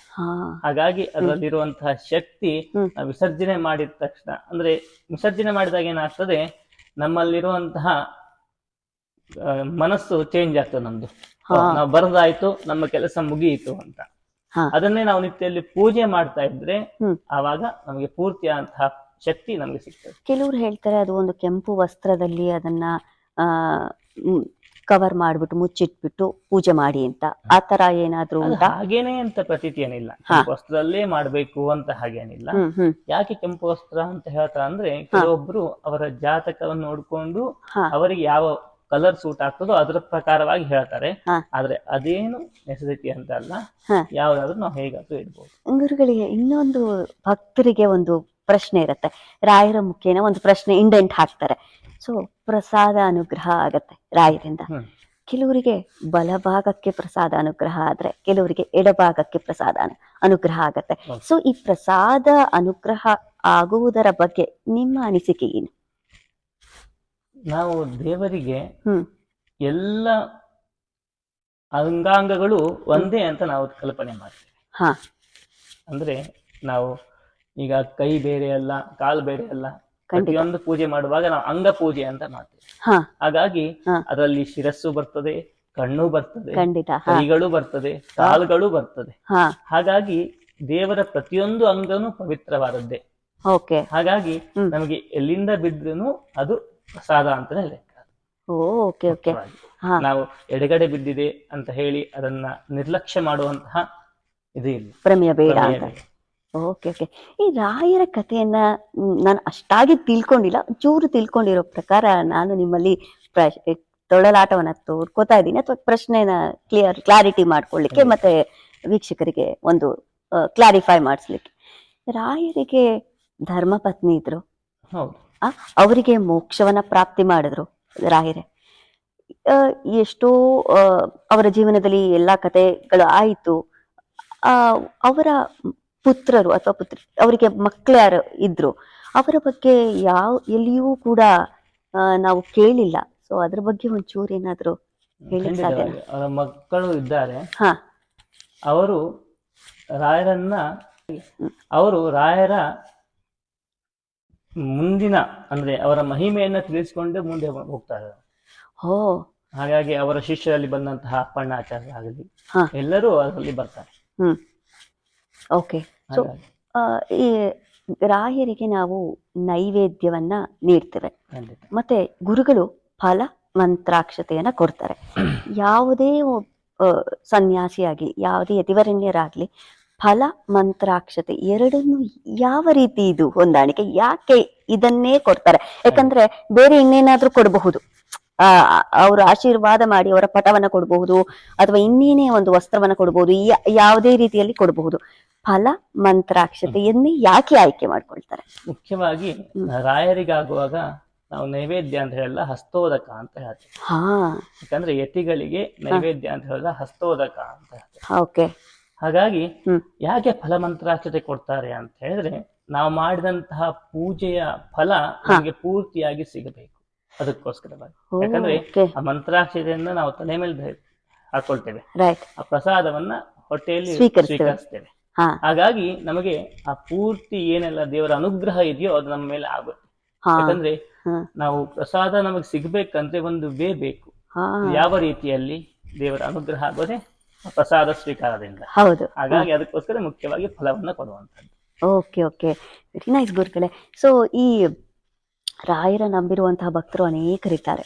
ಸೊ ಅವರು ಅವರ ಒಂದು ಏನೇ ಒಂದು ಸಿದ್ಧಿಯನ್ನ ಮಾಡ್ಕೊಳ್ಬೇಕು, ಅಥವಾ ಒಂದು ಆರೋಗ್ಯದಲ್ಲಿ ಉನ್ನತಿ ಆಗಬೇಕು, ಅಥವಾ ಒಂದು ಯಾವುದೇ ಒಂದು ಕಾರ್ಯದಲ್ಲಿ ಯಶಸ್ಸನ್ನ ಮಾಡ್ಬೇಕಾದ್ರೆ ಏನಾದ್ರೂ ಇಂಥದೇ ಕ್ರಮವನ್ನ ಅನುಸರಿಸಿ ಮಾಡಬೇಕು ಪೂಜಾ ಕೈಂಕರ್ಯಗಳು ಅಂತ ಏನಾದ್ರೂ ಇದೆಯಾ, ಪ್ರತೀತಿ ಇದೆಯಾ? ಅಂದ್ರೆ ಮುಖ್ಯವಾಗಿ ಯಾವ ರೀತಿಯಲ್ಲಿ ನೀವು ಕೇಳಿದ್ದು? ಯಾವುದೇ ಒಂದು ಆ ಕೆಲಸವನ್ನ ಪೂರ್ಣ ಮಾಡಬೇಕು, ಅಥವಾ ಒಂದು ಆರೋಗ್ಯ ಸಮಸ್ಯೆ ಇರುವವರು, ಅಥವಾ ಇನ್ನೇನೇ ಒಂದು ಕೆಲಸ ಅನುಗ್ರಹ ಆಗಬೇಕು ರಾಯರಿಂದ ಅಂದ್ರೆ ಇಂಥದೇ ಒಂದು ಕ್ರಮದಲ್ಲಿ ಪೂಜಾ ವಿಧಾನಗಳ ಮಾಡಬೇಕು ಅನ್ನೋ ಒಂದು ಏನಾದ್ರು ಪ್ರತೀತಿ ಇದ್ರೆ ವೀಕ್ಷಕರು. ಪೂಜಾ ವಿಧಾನ ಅಂತ ನಾವೇನು ನಿತ್ಯದಲ್ಲಿ ಮಾಡ್ಕೊಂಡು ಬರ್ತೇವೋ ಅದನ್ನೇ ಮಾಡ್ಕೊಂಡು ಹೋದ್ರೆ ಸಾಕು. ಆದ್ರೆ ನಾವು ಯಾವುದಾದ್ರೂ ಒಂದು ಸಂಕಲ್ಪವನ್ನು ನಾವು ಮಾಡ್ಕೊಂಡಾಗ ಅದು 48 ದಿನ ಅಂತ ಒಂದು ಮಂಡಲ ಅಂತ ಹೇಳ್ತಾರೆ. ಆ ಮಂಡಲಗಳ ಕಾಲ ಆ ಪೂಜೆಯನ್ನು ನಾವು ಮಾಡಬೇಕು. ಅಂದ್ರೆ ಉದಾಹರಣೆಗೆ ಈಗ ನಾವು ಎಷ್ಟು ಸಂಕಲ್ಪದಲ್ಲಿ ಎಷ್ಟು ದಿನ ಅಂತ ತಗೊಳ್ತೇವೋ ಅಷ್ಟನ್ನ ಪೂರ್ಣವಾಗಿ ಮಾಡಬೇಕು. ಅಂದ್ರೆ 3 ದಿನ ನಾವು ರಾಯರ ಸೇವೆಯನ್ನ ಮಾಡ್ತೇನೆ ಅಂತ ಸಂಕಲ್ಪ ತಗೊಳ್ತೇವೆ. ಆ 3 ದಿನವೂ ನಾವು ಬಿಟ್ಟು ಬಿಡದೆ ಆ ಸೇವೆಯನ್ನ ಮಾಡಬೇಕು. ಅವಾಗ ಮಾತ್ರ ನಮಗೆ ಪೂರ್ತಿಯಾದಂತಹ ಫಲ ಸಿಗ್ತದೆ, ಪೂರ್ಣ ಫಲ ಸಿಗುತ್ತೆ. ಈಗ ನಾವು ಉದಾಹರಣೆಗೆ ಈಗ ನಾವು 1 ವಾರ ಅಂತ ಅನ್ಕೊಂಡಿದೀವಿ, ಮಧ್ಯದಲ್ಲಿ 1 ದಿನ ಗ್ಯಾಪ್ ಆಯ್ತು, ಮತ್ತೆ ನಾವು ಕಂಟಿನ್ಯೂ 1 ದಿನ ಎಕ್ಸ್ಟ್ರಾ ಮಾಡಿದೆ ಅಂತ ಹೇಳಿ ಅದು ಆಗೋದಿಲ್ಲ. ಕಂಟಿನ್ಯೂ ಆಗಿ ಅದು ಆಗ್ಬೇಕು. ಮಹಿಳೆಯರಲ್ಲಿ ಬರ್ತಕ್ಕಂತಹ ಸಮಸ್ಯೆ, 3 ದಿನದ ಸಮಸ್ಯೆ, ಅಂತ ಸ್ಥಿತಿಯಲ್ಲಿ ಏನ್ ಮಾಡ್ಬೇಕು ಈ ಮಂಡಲದ ಪೂಜೆಯಲ್ಲಿ? ಅಂತಹ ಸಮಸ್ಯೆಯಲ್ಲಿ ಅವರಿಗೆ ಕನ್ಸೆಷನ್ ಇದೆ. ಯಾಕಂದ್ರೆ ಅದು ನೈಸರ್ಗಿಕ ಕ್ರಮ. ಹೌದು. ಅದರಲ್ಲಿ ಪೂಜಾದಿಗಳನ್ನ ಮಾಡಕ್ಕೆ ಸಾಧ್ಯ ಇಲ್ಲ. ಹಾಗಾಗಿ ಅವರಿಗೆ ಕನ್ಸೆಷನ್ ಇದೆ. ಅವರು ಅದನ್ನ 48 ದಿನ ಅಂತ ತಗೊಳ್ಬೇಕು, ಅದನ್ನ ಕಂಟಿನ್ಯೂ ಮಾಡ್ಬೇಕು ಮುಂದೆ. ಯಾವುದೇ ಒಂದು ಪೂಜೆಯನ್ನ ನಾವು ಸಂಕಲ್ಪ ಮಾಡಿಕೊಂಡು ಮಾಡಬೇಕು ಅನ್ನೋ ಒಂದು ನೀವು ಹೇಳಿರೋ ಪ್ರಕಾರ ಎಲ್ಲರೂ ಹಿರಿಯರು ಹೇಳ್ತಾರೆ. ಈ ಸಂಕಲ್ಪವನ್ನ ನಾವು ಯಾಕೆ ಮಾಡ್ಬೇಕು ಗುರುಗಳೇ? ಸಂಕಲ್ಪವನ್ನ ಯಾಕೆ ಮಾಡ್ಬೇಕು ಅಂತ? ಯಾಕೆ ಅಂತ ಹೇಳಿದ್ರೆ ಈ ಕ್ರಮವನ್ನ ನಾನು ಮಾಡ್ತಾ ಇದ್ದೇನೆ ಹಾ. ಅಂತ ಹೇಳಿ ದೇವರಿಗೆ ಅಪ್ಲಿಕೇಶನ್ ಹಾಕುವಂತ. ಹಾ ಯಾಕಂದ್ರೆ ನೇರವಾಗಿ ನಾವು ಹೋದಾಗ ಆಗೋದಿಲ್ಲ. ಮೊದಲು ನಾವು ಅಪ್ಲಿಕೇಶನ್ ಹಾಕ್ಬೇಕು. ದೇವರೇ ಈ ಕೆಲಸವನ್ನ ನಾನು ಮಾಡ್ತಾ ಇದ್ದೇನೆ, ಈ ರೀತಿಯಲ್ಲಿ ಮಾಡ್ತೇನೆ, ಇದಕ್ಕೆ ನಿನ್ನ ಅನುಗ್ರಹ ಇರ್ಲಿ ಅಂತ ಹೇಳಿ ನಾವು ಅಪ್ಲಿಕೇಶನ್ ಹಾಕೋದೇ ಸಂಕಲ್ಪ. ಆಮೇಲೆ ನಾವು ಅದನ್ನ ಕಾರ್ಯವನ್ನ ಮಾಡುವಂತದ್ದು. ಸೊ ಇಲ್ಲಿ ನಿಮ್ಮ ಜೀವನದ ಪಯಣದಲ್ಲಿ ನಿಮಗೆ ರಾಯರ ಸ್ವಪ್ನ ಆಗಿದ್ದು ಅಥವಾ ರಾಯರು ನಿಮಗೆ ಆಪತ್ತಿನಿಂದ ಪಾರು ಮಾಡತಕ್ಕಂತ ಯಾವ್ದಾದ್ರು ಸಂದರ್ಭ ನಿಮ್ಗೆ ಅನುಭವವಾಗಿದ್ರೆ ನಮ್ಮ ವೀಕ್ಷಕರಿಗೆ ನಮ್ಮೊಂದಿಗೆ ಹಂಚ್ಕೋಬಹುದಾ ಅಂತ. ರಾಯರ ಸ್ವಪ್ನದಲ್ಲಿ ಯಾರಂತೂ ಬಂದಿಲ್ಲ. ನಾವಾಗಲೇ ಹೇಳಿದ ಹಾಗೆ ಸ್ವಪ್ನದಲ್ಲಿ ಅನುಗ್ರಹ ಆಗ್ಬೇಕಂತಿಲ್ಲ. ಹಾಗಾಗಿ ಸ್ವಪ್ನದಲ್ಲಿ ಅಂತೂ ಬಂದಿಲ್ಲ. ಆ ರಾಯರ ಅನುಗ್ರಹ ಖಂಡಿತವಾಗಿ ನಮಗೆ ಆಗ್ತದೆ. ಹಾಗಾಗಿ ಯಾಕಂದ್ರೆ ನಮ್ಮ ತಂದೆ ಮೊದಲು ರಾಯರಿಗೆ ಪಾದಯಾತ್ರೆ ಹೋಗ್ತಾ ಇದ್ರು ಮಂತ್ರಾಲಯಕ್ಕೆ ಪ್ರತಿ ವರ್ಷಕ್ಕೊಮ್ಮೆ. ಹಾಗಾಗಿ ಅವರ ಮಹಿಮೆ ತುಂಬಾ ಇದೆ, ಅಪಾರ. ಯಾಕಂತ ಕೇಳಿದ್ರೆ ನಾವು ನಮ್ಮ ತಂದೆ ಪಾದಯಾತ್ರೆ ಶುರು ಮಾಡಿದ ಮೇಲೆ ನಾವು ವಿದ್ಯಾಪೀಠಕ್ಕೆ ಬಂದದ್ದು. ಹಾಗಾಗಿ ನಮಗೆ ಗುರುಗಳೇ ದಾರಿ ತೋರಿಸಿದ್ದು. ಅದು ಮುಖ್ಯವಾದಂತಹ ಹಂತ ಅದು. ಖಂಡಿತ. ಈಗ ಎಲ್ಲರಿಗೂ ಒಂದು ಪ್ರಶ್ನೆ ಇದೆ ಗುರುಗಳೇ. ಸೊ ನಾವು ಮಾನವರು, ನಾವು ಯಾವತ್ತೋ ದಿನದಲ್ಲಿ ಒಂದು 5 ನಿಮಿಷನೋ 10 ನಿಮಿಷನೋ ರಾಯರನ್ನ ನಾವು ಕೇಳ್ಕೊತೀವಿ. ಆದ್ರೆ ಅರ್ಚಕರು ತ್ರಿಕಾಲವೂ ರಾಯರ ಮುಂದೆ ನಿಂತಿರ್ತಾರೆ. ಸೊ PA ತರ, ವೆರಿ ಪರ್ಸನಲ್ ಅಸಿಸ್ಟೆಂಟ್ ತರ ರಾಯರಿಗೆ. ಸೊ ನೀವು ಅಷ್ಟು ಆಪ್ತರು ರಾಯರಿಗೆ, ಹಾಗಾದ್ರೆ ಅರ್ಚಕರಿಗೆ ಕಷ್ಟ ಬರೋದಿಲ್ವೇ? ಬರೋದಿಲ್ಲ ಅಂತಲ್ಲ, ಬಂದೇ ಬರ್ತದೆ.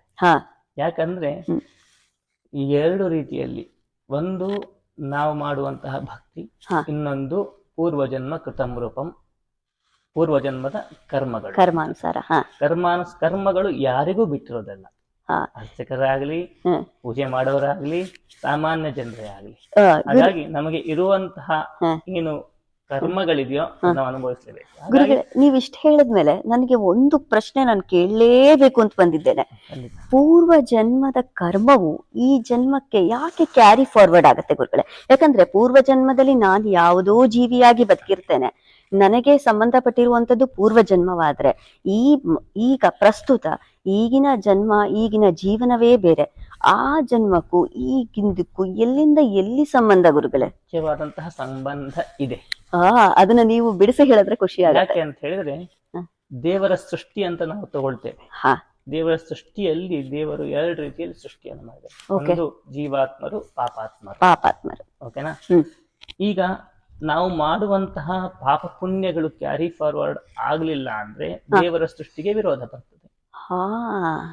ಹೇಗೆ ಕ್ಯಾಲ್ಕುಲೇಟ್ ಮಾಡ್ತೀರಾ? ಕರೆಕ್ಟ್, ಹೌದಲ್ವಾ? ಹಾಗಾಗಿ ಅದನ್ನ ಮಾಡೋಕೆ ಸಾಧ್ಯ ಇಲ್ಲ. ಹಾಗಾಗಿ ನಾವು ಮಾಡಿದಂತಹ ಕರ್ಮಗಳನ್ನ ನಾವು ಈಗ ಏನು ಪರಿಹಾರವನ್ನು ಮಾಡಿಕೊಳ್ತೇವೋ ಅದರಿಂದ ನಮಗೆ ಇನ್ನೊಂದ್ ಸ್ವಲ್ಪ ಅಭಿವೃದ್ಧಿ ಆಗ್ತದೆ. ಅಂದ್ರೆ ದೇವರ ಹತ್ತಿರ ನಾವು ಹೋಗ್ತೇವೆ. ಹಾಗಾಗಿ ಆ ಉದ್ದೇಶಕ್ಕಾಗಿ ಮುಖ್ಯವಾಗಿ ನಾವು ಕ್ಯಾರಿ ಫಾರ್ವರ್ಡ್ ಆಗೇ ಆಗುತ್ತೆ. ಅದು ಮಾತ್ರ ಕ್ಯಾರಿ ಫಾರ್ವರ್ಡ್ ಆಗೋದು. ಯಾವುದು? ಪಾಪ ಪುಣ್ಯಗಳು ಮಾತ್ರ.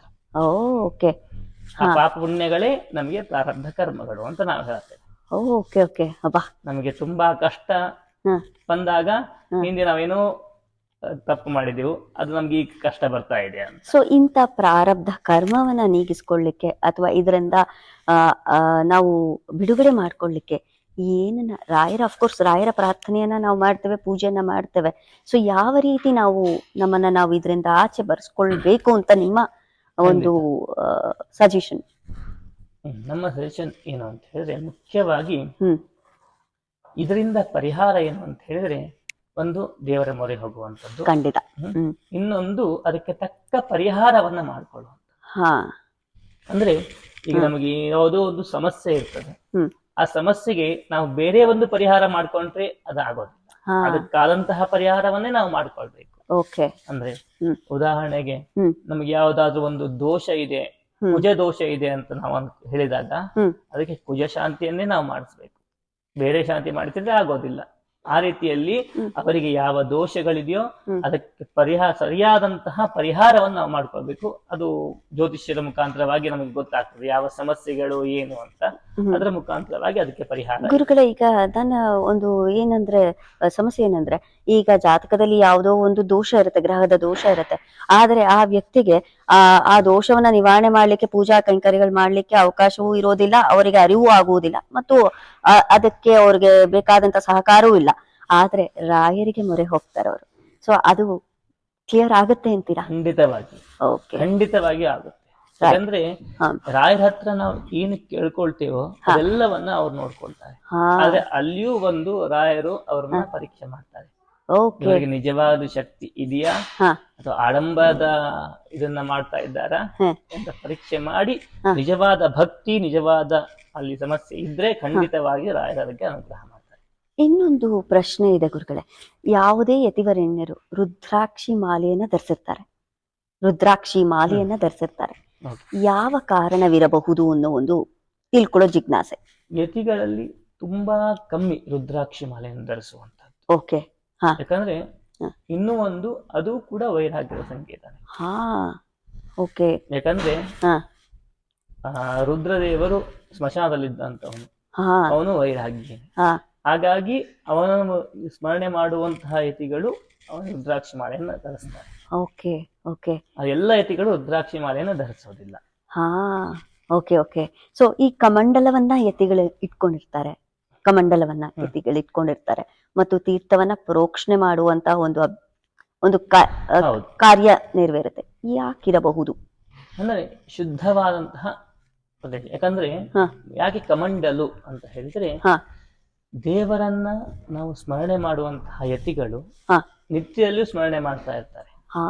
ಆವಾಗ ಅವರಿಗೆ ಯಾವುದೇ ರೀತಿಯಾದಂತಹ ಅಶುದ್ಧಿ ಆಗಬಾರದು ಅನ್ನೋ ಉದ್ದೇಶದಲ್ಲಿ ಆ ಕಮಂಡಲವನ್ನು ಇಟ್ಕೊಂಡಿರ್ತಾರೆ. ಏನಾದ್ರು ಅಶುದ್ಧಿ ಅಂತ ಕಾಣುತ್ತೆ ತಕ್ಷಣ ಅಲ್ಲಿ ಸ್ವಲ್ಪ ನೀರು ಹಾಕಿ ಅವರು ಮುಂದೆ ಹೋಗ್ತಾರೆ.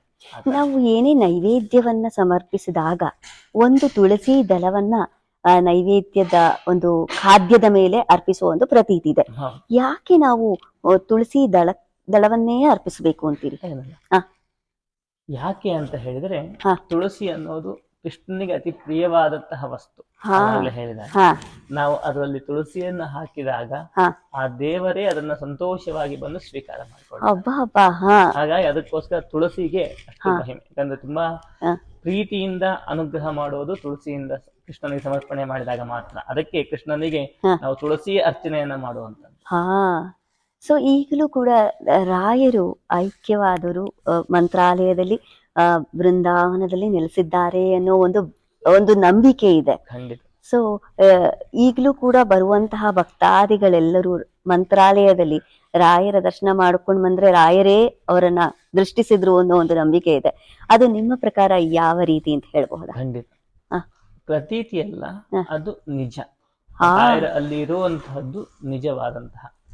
ಅಂದ್ರೆ 700 ಸಂವತ್ಸರಗಳು 700 ವರ್ಷ ಅಲ್ಲಿ ಇರ್ತೇನೆ ಅಂತ ಸ್ವತಃ ರಾಯರೇ ಹೇಳಿರುವಂತಹ ಮಾತು.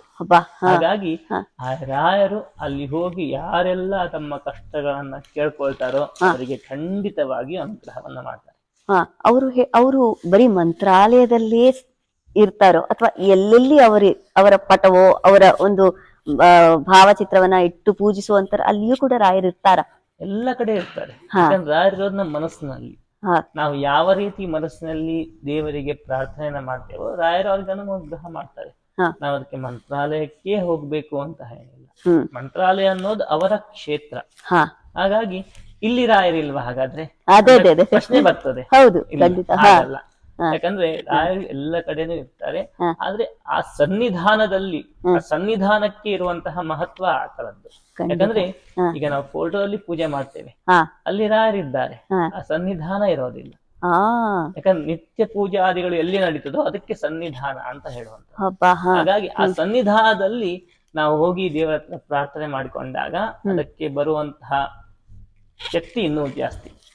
ಹಾಗಾಗಿ ಅದಕ್ಕೆ ಸನ್ನಿಧಾನ ಅಂತ ಹೇಳಿ.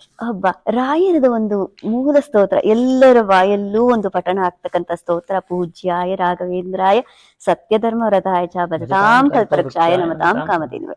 ಇದರ ಒಂದು ಅರ್ಥವನ್ನ ಬಿಡಿಸುವಂತಹ ಪ್ರಯತ್ನ ಮಾಡಬಹುದಾ? ಪೂಜ್ಯಾಯ ರಾಘವೇಂದ್ರಾಯ ಸತ್ಯ ಧರ್ಮ ರತಾಯ ಚ. ಹಾ. ಅಂದ್ರೆ ಹ್ಮ್ ಸತ್ಯ ಧರ್ಮದಲ್ಲಿ ನಿರತರಾದಂತಹ ಹಾ. ರಾಘವೇಂದ್ರ ಸ್ವಾಮಿಗಳು ಹ್ಮ್ ಭಜತಾಂ ಕಲ್ಪವೃಕ್ಷಾಯ ನಮತಾಂ ಕಾಮಧೇನವೇ. ಹ್ಮ್ ಅಂದ್ರೆ ಹ್ಮ್ ಯಾರು ಅವರ ಭಜನೆಯನ್ನು, ಅವರ ಸೇವೆಯನ್ನಾಗ್ಲಿ ಪೂಜಾದಿಗಳನ್ನ ಮಾಡ್ತಾರೋ ಹ್ಮ್ ಅವರೆಲ್ಲ ಕಷ್ಟಗಳನ್ನ ನಿವಾರಣೆ ಮಾಡಿ ಅವರಿಗೆ ಅನುಗ್ರಹ ಮಾಡ್ತಾರೆ. ಯಾವ ರೀತಿ ಅಂತ ಹೇಳಿದ್ರೆ ಹಾ. ನಮತಾಂ ಕಾಮಧೇನವೇ, ಓ. ಕಲಿಯುಗದ ಕಾಮಧೇನು ಅಂತ ನಾವು ಹೇಳ್ತೇವೆ. ಅದೇ ಅದೇ ರಾಯರು. ಆ ರಾಯರು ಆ ಕಾಮಧೇನುವಿನಂತೆ ನಮ್ಗೆಲ್ಲರಿಗೂ ಅನುಗ್ರಹ ಮಾಡ್ತಾರೆ ಅನ್ನೋದು ಆ ಸ್ತೋತ್ರ ಸಂದೇಶ. ಈ ಎಲ್ಲ ಒಂದು ಮಗು ಕರೆದ್ರೂ ರಾಯರು ಬರ್ತಾರೆ, ವೃದ್ಧ ಕರೆದ್ರೂ ಬರ್ತಾರೆ. ಒಂದು ನಗುಮುಖದ ಒಂದು ತುಂಬಾ ಹತ್ರವಾಗಿರುವಂತಹ ಒಬ್ಬ ವ್ಯಕ್ತಿ, ಅಂದ್ರೆ ಒಂದು ಜೀವನಕ್ಕೆ ಹತ್ರವಾಗಿರುವಂತಹ ಒಂದು ವ್ಯಕ್ತಿತ್ವ ಅಂದ್ರೆ ರಾಯರಂತ ಎಲ್ಲರೂ ಖಂಡಿತ. ಅದನ್ನ ಕಲ್ಪನೆ ಇದೆ. ನೀವ್ ಅದ್ರ ಬಗ್ಗೆ ನೀವೇನ್ ಹೇಳ್ತೀರಿ ಅಂತ? ರಾಯರು ಅಂದ್ರೆ ಎಲ್ಲರೂ ಅವರಿಗೆ ಚಿಕ್ಕವರು ದೊಡ್ಡವರು ಅಂತ ಯಾರು ಭೇದ ಭಾವ ಇರೋದಿಲ್ಲ. ಭೇದ ಭಾವ ಖಂಡಿತವಾಗಿ ಇರೋದಿಲ್ಲ. ರೈಟ್. ಯಾರು ಭಕ್ತಿಯಿಂದ ಅವರಿಗೆ ಶರಣಾಗತಿ ಹೊಂದಿ ಅವರನ್ನ ಪ್ರಾರ್ಥನೆಯನ್ನ ಮಾಡ್ತಾರೋ ಅವರಿಗೆ ಖಂಡಿತವಾಗಿ ಅವರ ಅನುಗ್ರಹ ಮಾಡ್ತಾರೆ. ಅಬ್ಬಾ.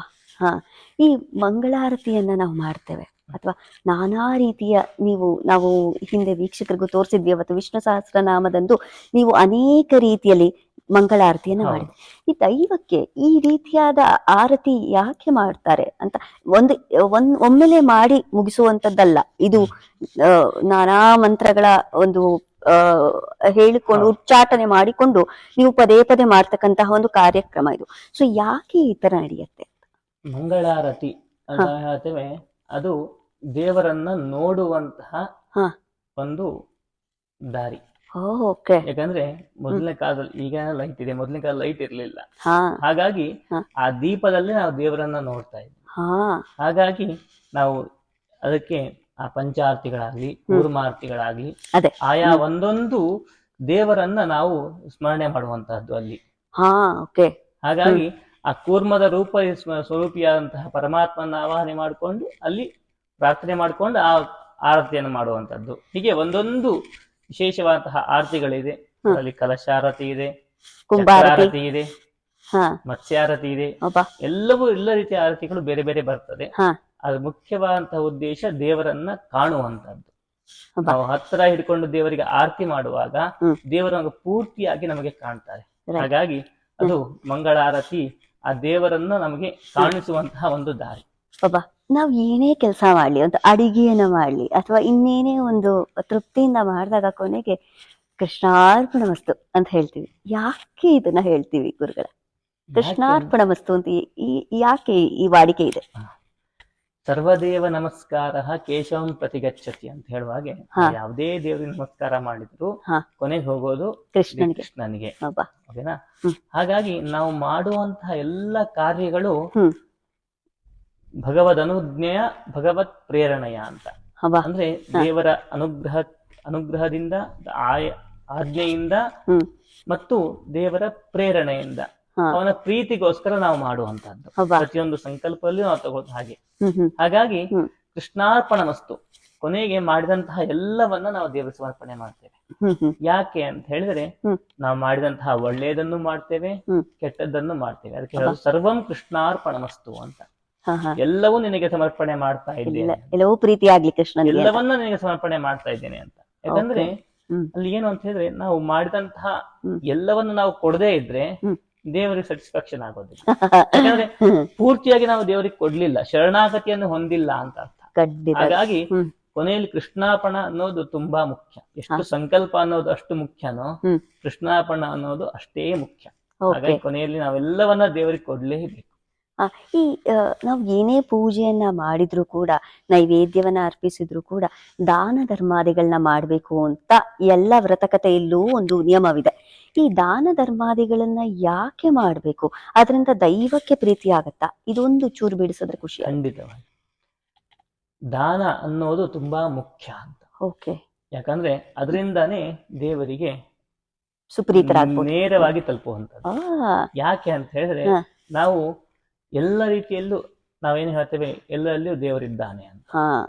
ಓಕೆ, ಆ ದಾನ ಮಾಡೋದ್ರಿಂದ ಅಲ್ಲಿರುವಂತಹ ಪರಮಾತ್ಮ ಅದನ್ನ ಸ್ವೀಕಾರ ಮಾಡಿಕೊಳ್ತಾನೆ. ನಾವು ಇಲ್ಲಿ ದೇವರಿಗೆ ನೈವೇದ್ಯವನ್ನು ಕೊಡ್ತೇವೆ. ನಾವು ಇಲ್ಲಿ ದೇವರಿಗೆ ಹಣ್ಣನ್ನ ಭಕ್ಷ್ಯ ಭೋಜ್ಯಾದಿಗಳನ್ನ ಇಟ್ಟು ನೈವೇದ್ಯ ಮಾಡ್ತೇವೆ, ಯಾರಿಗೂ ಕೊಡ್ಲಿಲ್ಲ, ದಾನ ಮಾಡ್ಲಿಲ್ಲ ಅಂತ ಹೇಳಿದ್ರೆ ಪ್ರತ್- ಅದು ಹಾಗೆ ತೆಗೆದು ನಾವು ಬಿಸಾಡಿದೀವಿ ಅಂತ ಹೇಳಿದ್ರೆ ಏನು ವ್ಯರ್ಥ. ಹೌದಾ? ಅದನ್ನೇ ನಾವು ದಾನಾದಿಗಳನ್ನ ಮಾಡಿದಾಗ ಅಲ್ಲಿ ಇರುವಂತಹ ಪರಮಾತ್ಮ ಅದನ್ನ ಸ್ವೀಕಾರ ಮಾಡಿಕೊಳ್ತಾನೆ. ಓ ಅವಾಗ ಅದು ಪೂರ್ತಿಯಾಗಿ ಆ ದೇವರಿಗೆ ತಲುಪಿ ಅದನ್ನ ಅನುಗ್ರಹ ಮಾಡುವಂತದ್ದು ಅದು ಮುಖ್ಯವಾದಂತಹ ಉದ್ದೇಶ. ಅದಕ್ಕೋಸ್ಕರ ದಾನ ಅನ್ನೋದು ತುಂಬಾ ಮುಖ್ಯ ಅಂತ ಹೇಳ್ತಾರೆ. ಎಲ್ಲರೂ ದಾನವನ್ನ ಮಾಡ್ಲೇಬೇಕು ಅಂತ. ಯಾಕೆ ಅಂತ ಹೇಳಿದ್ರೆ ಅಲ್ಲಿ ಆ ದಾನದಿಂದ ಇನ್ನೊಂದು ಜೀವ ಸುಖವಾಗಿರ್ತದೆ. ಸೊ ಈ ನಿರ್ಮಾಲ್ಯ, ದೇವರಿಗೆ ನಿರ್ಮಾಲ್ಯವನ್ನ ನಾವು ತೆಗಿಬೇಕು, ಹೊಸದಾಗಿ ಮರುದಿನ ಪೂಜೆಯಿಂದ ಪ್ರತಿದಿನ ಹಾಕ್ಬೇಕು. ಈ ನಿರ್ಮಾಲ್ಯದ ಮಹತ್ವತೆ ಒಂಚೂರು ಬಿಡಿಸ್ತೀರಾ? ನಿರ್ಮಾಲ್ಯ ಅಂದ್ರೆ ದೇವರು ಧರಿಸಿದಂತಹ ತುಳಸಿ ಆಗ್ಲಿ, ಹೂ ಆಗ್ಲಿ, ಅದನ್ನು ನಾವು ಪ್ರಸಾದ ರೂಪದಲ್ಲಿ ತೆಗೆದುಕೊಳ್ಳುವುದೇ ನಿರ್ಮಾಲ್ಯ. ಯಾಕಂದ್ರೆ ದೇವರ ಪ್ರಸಾದ ಸಿಗೋದೇ ತುಂಬಾ ಅಪರೂಪ. ಅದಕ್ಕೆ ಹರಿಯು ಮುರಿದ ಹೂವ ಹರಿವಾಣದಲ್ಲಿ ಇಟ್ಟುಕೊಂಡು ಅಂತ ದಾಸ ಹೇಳುವಂತಹ ವಾಕ್ಯ. ಹಾಗಾಗಿ ದೇವರ ಪ್ರಸಾದವನ್ನ ನಾವು ಭಕ್ತಿಯಿಂದ ತಗೊಂಡ್ಕೊಂಡಾಗ ಅದು ನಮ್ಮಲ್ಲಿ ಒಳ್ಳೆ ಪಾಸಿಟಿವ್ ಎನರ್ಜಿಯನ್ನ ಕೊಡ್ತದೆ. ಹಾಗಾಗಿ ಅದಕ್ಕೋಸ್ಕರ ನಿರ್ಮಾಲ್ಯ ಅನ್ನೋದು ಆ ದೇವರ ಒಂದು ಅಂಶ ಅದರಲ್ಲಿ ಬರ್ತದೆ. ಅದಕ್ಕೋಸ್ಕರ ಅದನ್ನ ತೆಗೆದುಕೊಂಡ ತಕ್ಷಣ ಕಣ್ಣಿಗೆ ಮುಚ್ಚಿಕೊಂಡು ಆಮೇಲೆ ನಾವು ಇಟ್ಕೊಳ್ಬೇಕು ಅಂತ. ಕೆಲವರಿಗೆ ಈ ಏಕಾದಶಿಯೆಂದು ನಾವು ಉಪವಾಸವನ್ನ ಇರಬೇಕು ಅಂತ ಹೇಳ್ತಾರೆ. ಆದ್ರೆ ಕೆಲವರಿಗೆ ಅದು ಪೂರ್ಣ ಹಿನ್ನೆಲೆ ಗೊತ್ತಿರುತ್ತೆ. ಕೆಲವರಿಗೆ ಇನ್ನು ಇವ್ರು ಮಾಡ್ತಾರೆ, ಸೊ ನಾನು ಮಾಡ್ತೀನಿ. ಸೊ ಸೈಂಟಿಫಿಕಲಿ ಫಾಸ್ಟಿಂಗ್ ಇರೋದು ಏಕಾದಶಿ ಆಗ್ಲಿ ದ್ವಾದಶಿ ಆಗ್ಲಿ ಫಾಸ್ಟಿಂಗ್ ಇರೋದು ದೇಹಕ್ಕೆ ಒಳ್ಳೇದು. ಆದ್ರೆ ಏಕಾದಶಿಯಂದೇ ನಾವು ಯಾಕೆ ನಿರ್ಜಲ ಉಪವಾಸವನ್ನ ಮಾಡ್ಬೇಕು ಅಂತ? ಅದಕ್ಕೆ ಹರಿದಿನ ಅಂತ ಹೇಳ್ತಾರೆ ಏಕಾದಶಿಗೆ. ವಿಷ್ಣುವಿಗೆ ತುಂಬಾ ಇಷ್ಟವಾದಂತಹ ದಿನ ಅಂದ್ರೆ ಏಕಾದಶಿ. ಹರಿದಿನ ಅಂತ ನಾವು ಹೇಳುವಂತದ್ದು. ಆ ಹರಿದಿನದಲ್ಲಿ ನಾವು ಎಲ್ಲವನ್ನ ಅಂದ್ರೆ ನಮ್ಮ ಊಟದ ವಿಚಾರಗಳನ್ನ ಎಲ್ಲವನ್ನ ಬಿಟ್ಟು ದೇವರ ಸ್ಮರಣೆ ಮಾಡ್ಬೇಕು ಅನ್ನೋ ಉದ್ದೇಶಕ್ಕೆ ಏಕಾದಶಿ ಅಂತ ಬಂದಿರೋದು. ಅಂದ್ರೆ ನಾವು ಹೊಟ್ಟೆ ತುಂಬಿದ ಮೇಲೆ ದೇವ್ರ ನೆನಪಾಗೋದಿಲ್ಲ. ಹಾಗಾಗಿ ನಮಗೆ ಉಪವಾಸ ಇದ್ದಾಗ ದೇವರಲ್ಲಿ ಜಾಸ್ತಿ ನಮಗೆ ಪೂಜೆ ಮಾಡುವಂತಹ ಮನಸ್ಸು ಬರ್ತದೆ. ರೈಟ್. ನಾವು ನಿತ್ಯ ಪೂಜೆ ಮಾಡುವಂತದ್ದು ಮತ್ತು ಏಕಾದಶಿಯಲ್ಲಿ ಮಾಡುವಂತಹ ಪೂಜೆ ಸ್ವಲ್ಪ ಅಧಿಕವಾಗಿರುತ್ತೆ. ಹಾಗಾಗಿ ಅದು ಹರಿದಿನ ಅಂತ, ಕೃಷ್ಣನಿಗೆ ಪ್ರಿಯವಾದಂತಹ ದಿನ. ಹಾಗಾಗಿ ಏಕಾದಶಿ ದಿನದಂದೇ ನಾವು ಉಪವಾಸವನ್ನ ಮಾಡಿದಾಗ ದೇವರು ನಮಗೆ ಇನ್ನೂ ಜಾಸ್ತಿ ಅನುಗ್ರಹವನ್ನ ಮಾಡ್ತಾನೆ ಅಂತ. ಓಕೆ. ಸೊ ಈ ಎಲ್ಲರೂ ನಮಸ್ಕಾರ ಅನ್ನೋದೊಂದು ದೇಹ ದಂಡನೆ ಅಲ್ಲ. ನಮ್ಮ ಎಲ್ಲಾ 4 ಕರ್ಮಗಳು ಅಥವಾ ನಮ್ಮ ಪ್ರಾರಬ್ಧ ಕರ್ಮವನ್ನ ದೈವಕ್ಕೆ ಅರ್ಪಿಸಿ ನಮ್ಮನ್ನ ಉದ್ಧರಿಸು ಅಂತ ಕೇಳ್ಕೊಳ್ಳೋ ಒಂದು ಪ್ರತೀತಿ. ನಿಮ್ಮ ಭಾವನೆಯಲ್ಲಿ ನಮಸ್ಕಾರ ಅಂದ್ರೆ ಏನು ಗುರುಗಳೇ? ನಮಸ್ಕಾರ ಅಂದ್ರೆ ಶರಣಾಗತಿಯನ್ನು ಹೊಂದುವಂಥದ್ದು. ಓಕೆ. ಎಲ್ಲವನ್ನ ನಿನಗೆ ನಮಸ್ಕಾರ ಮಾಡಿ ನಾನು ಶರಣಾಗತಿಯನ್ನು ಹೊಂದ್ತಾ ಇದ್ದೇನೆ. ಓಕೆ. ಆ ಶರಣಾಗತಿಯ ಭಾವ ಅನ್ನೋದೇ ನಮಸ್ಕಾರ ಅಂತ. ಆ ಶರಣಾಗತಿ ನಮ್ಮಲ್ಲಿ ಇದ್ರೆ ಎಲ್ಲವೂ ನಮಗೆ ನಡೀತದೆ. ಹಾಗಾಗಿ ನಮ್ಮಿಂದ ಎಲ್ಲವನ್ನ ಅದಕ್ಕೆ ಸಾಷ್ಟಾಂಗ ನಮಸ್ಕಾರ ಅಂತ ಹೇಳ್ತಾರೆ. ಈ ವಿಧ ಇದೆ ಅಲ್ವಾ ಗುರುಗಳೇ? ದೀರ್ಘದಂಡ ನಮಸ್ಕಾರ, ಸಾಷ್ಟಾಂಗ ನಮಸ್ಕಾರ ಮತ್ತು ಉದ್ದಂಡ ನಮಸ್ಕಾರ. ಈ ತರ ಯಾಕೆ ವಿಧಗಳಿದೆ ಅಂತ, ಅದರಲ್ಲಿ ವಿಭಿನ್ನತೆ ಯಾಕೆ ಅದರಲ್ಲಿ ಅಂತ? ಅಂದ್ರೆ ಸಾಷ್ಟಾಂಗ ನಮಸ್ಕಾರ ಅನ್ನೋದು ಗಂಡಸರಿಗೆ ಮಾತ್ರ. ಓಕೆ. ಪೂರ್ತಿಯಾಗಿ ಏನು ನಮಸ್ಕಾರವನ್ನ ಮಾಡ್ತೇವೆ ಅದು ಗಂಡಸರಿಗೆ ಮಾತ್ರ ಆ ನಮಸ್ಕಾರವನ್ನ ಹೇಳಿರುವಂತದ್ದು. ಹೆಂಗಸರಿಗೆ ಅದನ್ನ ಹೇಳಿದ್ರಲ್ಲ, ಹೆಂಗಸರು ಬಗ್ಗಿ ನಮಸ್ಕಾರವನ್ನ ಮಾತ್ರ ಮಾಡಬೇಕು. Right, right. ಸೊ ಈ ಹೆಂಗಸರು ತುಳಸಿ ಪೂಜೆಯನ್ನ ಮಾಡೋದು ಬಿಟ್ಟು ಬೇರೆ ಎಲ್ಲ ವ್ರತದಲ್ಲಿ ಈ ಗಾಯತ್ರಿ ಮಂತ್ರವನ್ನ, ನನ್ಗೆ ಒಂದು ಪ್ರಶ್ನೆ ಇದೆ. ಗಾಯತ್ರಿ ಮಂತ್ರವನ್ನ ಹೆಂಗಸರು ಪಠನ ಮಾಡಬಾರದು ಅನ್ನೋದೊಂದು ಕೆಲವರು ಹೇಳ್ತಾರೆ. ಕೆಲವರು ಹೇಳೋ ಪ್ರಕಾರ ತೊಂದರೆ ಇಲ್ಲ, ಯಾವ ಮಂತ್ರವಾದ್ರೇನು, ಯಾರು ಪಠನ ಮಾಡಿದ್ರೇನು, ದೈವಕ್ಕೆ ಸೇರ್ಬೇಕು ಅಂತ ಹೇಳ್ತಾರೆ. ಸೊ ಈ ಕನ್ಫ್ಯೂಷನ್ ಅನ್ನ ನೀವು ಬಿಡಿಸ್ಕೊಟ್ಬಿಟ್ರೆ ಖುಷಿ ಆಗುತ್ತೆ. ಗಾಯತ್ರಿ ಮಂತ್ರ ಒಂದೇ ಅಂತಲ್ಲ, ವೇದ ಮಂತ್ರಗಳಲ್ಲಿ ಬರುವಂತಹ ಯಾವುದೇ ಮಂತ್ರಗಳನ್ನ ಹೆಂಗಸರು ಪಠನೆ ಮಾಡೋ ಹಾಗಿಲ್ಲ. ಕಾರಣವೇನು ಅಂತ ಹೇಳಿ? ಕಾರಣ ಅಂತ ಯಾಕಂದ್ರೆ ವೇದ ಮಂತ್ರಗಳು ನಮಗೆ ನಾಭಿಯಿಂದ ಬರುವಂತಹ ಸ್ವರಗಳು, ಗಂಟಲಿಂದ ಬರುವಂತಹ ಸ್ವರ ಅಲ್ಲ. ರೈಟ್. ಹಾಗಾಗಿ ನಾವು ಮಾಮೂಲಿ ಮಂತ್ರವನ್ನ ಏನು ಸ್ತೋತ್ರಗಳನ್ನ ಪಠನೆ ಮಾಡ್ತೇವೆ, ಹಾ ಅದು ನಮಗೆ ಗಂಟಲಿಂದ ಬರುವಂತಹ ಸ್ವರಗಳು. ರೈಟ್. ಆವಾಗ ಅಷ್ಟೊಂದಾಗಿ ನಮ್ಗೆ ಸ್ಟ್ರೆಸ್ ಗಳಾಗೋದಿಲ್ಲ. ಹ್ಮ್ ಆದ್ರೆ ವೇದ ಮಂತ್ರಗಳನ್ನ ನಾವು ಕಂಟಿನ್ಯೂಸ್ ಪಾರಾಯಣ ಮಾಡೋದ್ರಿಂದ ನಮಗೆ ಸ್ಟ್ರೆಸ್ ಫೀಲ್ ಆಗ್ತದೆ. ಓಕೆ. ಅದು ಹೆಂಗಸರಿಗೆ ಸ್ವಲ್ಪ ಒಳ್ಳೆಯದಲ್ಲ ಆರೋಗ್ಯ ರೀತಿಯಲ್ಲಿ. ಸೊ ಈ ಬೀಜಾಕ್ಷರಿ ಮಂತ್ರವನ್ನು ಕೂಡ ನಾವು ಪಠನ ಮಾಡಿದ್ರೆ ಅದು ಕೂಡ ನಾವಿನಿಂದ ಬರುವಂತ, ಹಾ ಹಾಗಾಗಿ ಅದಕ್ಕೋಸ್ಕರ ಅದನ್ನ ಹಾ ಹೆಂಗಸರಿಗೆ ನಿಷೇಧ ಅಂತ ಮಾಡಿದ್ದಾರೆ. ಓಕೆ. ಸೊ ಗುರುಗಳೇ, ನೀವು ಭಾರತದಿಂದ ಸಪ್ತ ಸಾಗರದ ಆಚೆ ಬಂದಿದ್ದೀರಿ. ಸೊ ನಿಮಗೆ ಯಾವ ರೀತಿ ಇಲ್ಲಿ ಕೃಷ್ಣ ವೃಂದಾವನದ ಬಗ್ಗೆ ಯಾವ ರೀತಿ ನಿಮ್ಮ ಅಭಿಪ್ರಾಯ, ನಿಮ್ಮ ಒಂದು ಮಠದ ಬಗ್ಗೆ ಒಂಚೂರು ಮಾಹಿತಿಯನ್ನ ವೀಕ್ಷಕರಿಗೆ ಹೇಳಬಹುದಾ? ಖಂಡಿತ. ಇದು ಮಾಡಿದಂತಹ ಅವಾಗಲೇ ಹೇಳಿದ ಹಾಗೆ ಪುತ್ತಿಗೆ ಮಠ ಅನ್ನೋದು ಅಷ್ಟಮಠಗಳಲ್ಲಿ ಒಂದು. ಪುತ್ತಿಗೆ ಮಠದ ಸುಗುಣೇಂದ್ರ ತೀರ್ಥ ಶ್ರೀಪಾದರು ತಮ್ಮ ಎಲ್ಲ ಭಕ್ತಾದಿಗಳಿಗೂ ಅನುಕೂಲ ಆಗಲಿ ಅನ್ನೋ ಉದ್ದೇಶದಿಂದ ಭಾರತವನ್ನ ಬಿಟ್ಟು ಬೇರೆ ಬೇರೆ ದೇಶಗಳಲ್ಲೆಲ್ಲ ಮಠವನ್ನ ಸ್ಥಾಪನೆ ಮಾಡಿದ್ದಾರೆ. ಯಾಕಂದ್ರೆ ನಮ್ಮ ಸಂಪ್ರದಾಯಗಳಾಗ್ಲಿ ನಮ್ಮ ವಿಧಿವಿಧಾನಗಳಾಗ್ಲಿ ಎಲ್ಲರಿಗೂ ಗೊತ್ತಾಗ್ಲಿ ಅನ್ನೋ ಉದ್ದೇಶದಿಂದ. ಹಾಗಾಗಿ ಬೇರೆ ಎಲ್ಲ ಮಠಾದಿಗಳ ಅಂದ್ರೆ ಭಾರತವನ್ನ ಬಿಟ್ಟು ಬೇರೆ ಎಲ್ಲ ವಿದೇಶಗಳಲ್ಲಿ ಆಸ್ಟ್ರೇಲಿಯಾ ಆಗಿರಬಹುದು, UK ಆಗಿರಬಹುದು, US ಆಗಿರಬಹುದು, ಅನೇಕ ಕಡೆಯಲ್ಲಿ ಮಾಡಿದ್ದಾರೆ. ಯಾಕಂದ್ರೆ ಅಲ್ಲಿ ಇರುವಂತಹ ಭಕ್ತರಿಗೆ ಒಂದು ಅನುಕೂಲ ಆಗ್ಲಿ ಅನ್ನೋ ಉದ್ದೇಶದಿಂದ.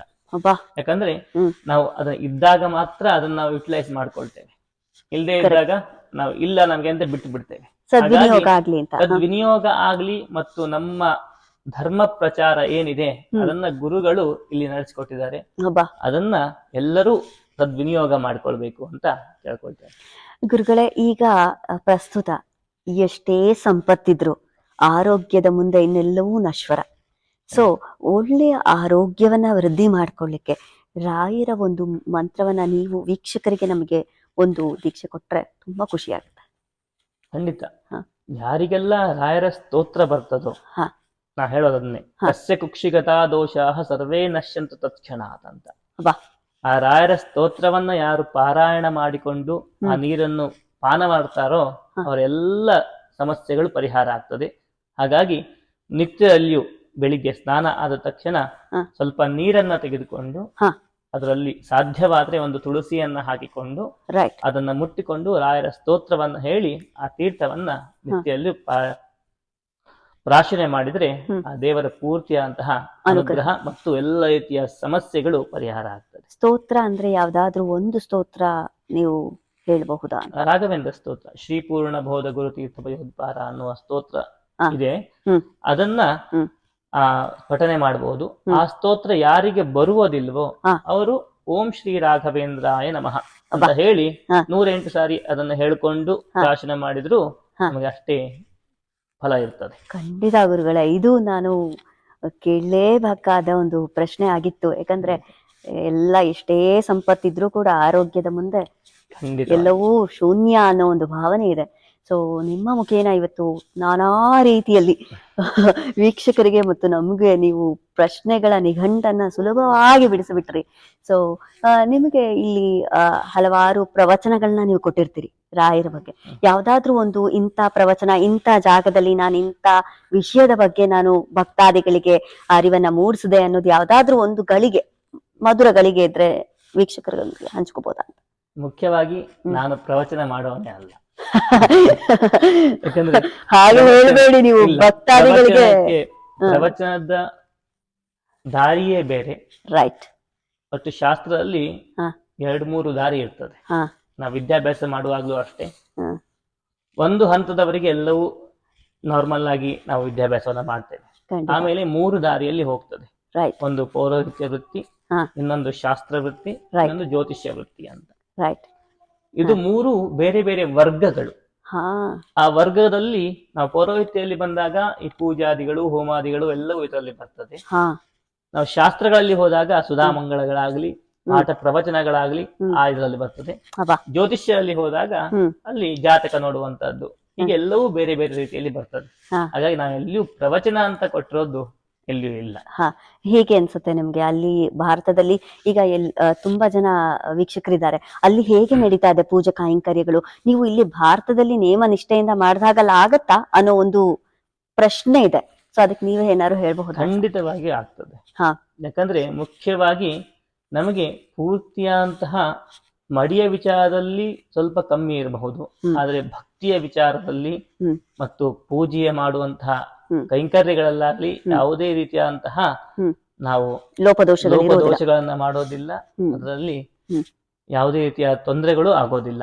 ನಮಗೆ ಖಂಡಿತವಾಗಿಯೂ ಎಲ್ಲವೂ ಇಲ್ಲಿ ಸಾಧ್ಯ.